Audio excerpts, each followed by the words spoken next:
Dale Steyn অনেক appreciation করছে। আমি সাউথ আফ্রিকা ম্যাচে যাচ্ছিলাম আর কি ওইদিকে, তখন ও ওইখানে দাঁড়াইছিল, তখন বলতেছিল যে গুড বোলিং। তখন আমি বললাম যে you are my childhood idol. পরেও আমার একটু জড়াই ধরছে এবং বলছে যে good luck for the future. হুটহাট খেপে যাওয়া কোহলিকেও ছাড়েননি।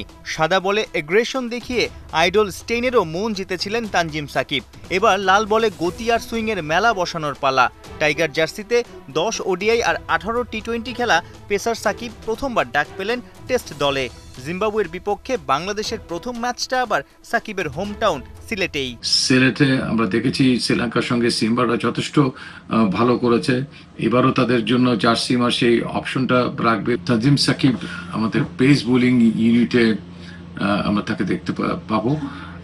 তিনি ইতিপূর্বে হোয়াইট বল ক্রিকেটে যথেষ্ট প্রতিশ্রুতি রেখেছে এবং ভালো করার যে তার মধ্যে আছে, তার পেস আছে, তার উইকেট নেওয়ার অ্যাবিলিটি আছে।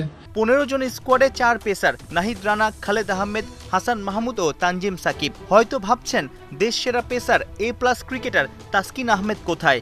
ঈদের আগেও তো মোহামেডানের হয়ে ঢাকা প্রিমিয়ার লিগ খেলেছেন। মেডিকেল ডিপার্টমেন্ট বা ফিজিওথেরাপিস্টের কাছ থেকে প্রত্যেকেরই খেলোয়াড়ের সম্পর্কে একটা ফিডব্যাক নিয়ে থাকি। সারা বিশ্বে পেস বোলাররা কিছু না কিছু ইনজুরি ক্যারি করে এবং সেটা রিকভারের জন্য তাদেরকে সময়ও দিতে হয়। শেষ পর্যন্ত মেডিকেল ইউনিট থেকে তাসকিনের ব্যাপারে আমাদেরকে স্পষ্ট করে জানিয়ে দেওয়া হয়েছে যে এই সিরিজে তাকে যেন বিবেচনায় না রাখা হয়, কারণ সামনে আমাদের অনেক খেলা আছে। নতুন বছরে টেস্টের নেতা কে হচ্ছেন, শান্ত নাকি মিরাজ? এ নিয়ে আলোচনা ছিল তুঙ্গে। শান্তর অনুপস্থিতিতে গেল ডিসেম্বরে ক্যারিবিয়ানে মিরাজের কাপ্তানিতে 1-1 জয় টেস্টে। যদিও গেল বছর পাকিস্তানকে ওদের মাঠে হোয়াইট ওয়াশ করা কাপ্তান নাজমুল শান্তর উপরই এবছরও ভরসা রেখেছে বাংলাদেশ ক্রিকেট বোর্ড। তুলনামূলক দুর্বল প্রতিপক্ষের বিপক্ষে কি ব্যাটের ঝলক দেখাতে পারবে বাংলার ব্যাটিং অর্ডার? 2024-এ ঘরের মাঠে খেলা 2 সিরিজের 4 টেস্টেই হেরেছিল বাংলাদেশ। আমাদের জন্য একটা বড় সুযোগ, স্পেশালি আমাদের ব্যাটসম্যানদের দিক থেকে। শ্রীলঙ্কার সঙ্গে আমরা মানে প্রতিটা ইনিংসে দেখেছি প্রথম 4-5টি উইকেট আমরা খুব অল্প রানে হারিয়ে ফেলেছি। সাউথ আফ্রিকার সঙ্গেও ঠিক যথেষ্ট উজ্জ্বল ছিল না।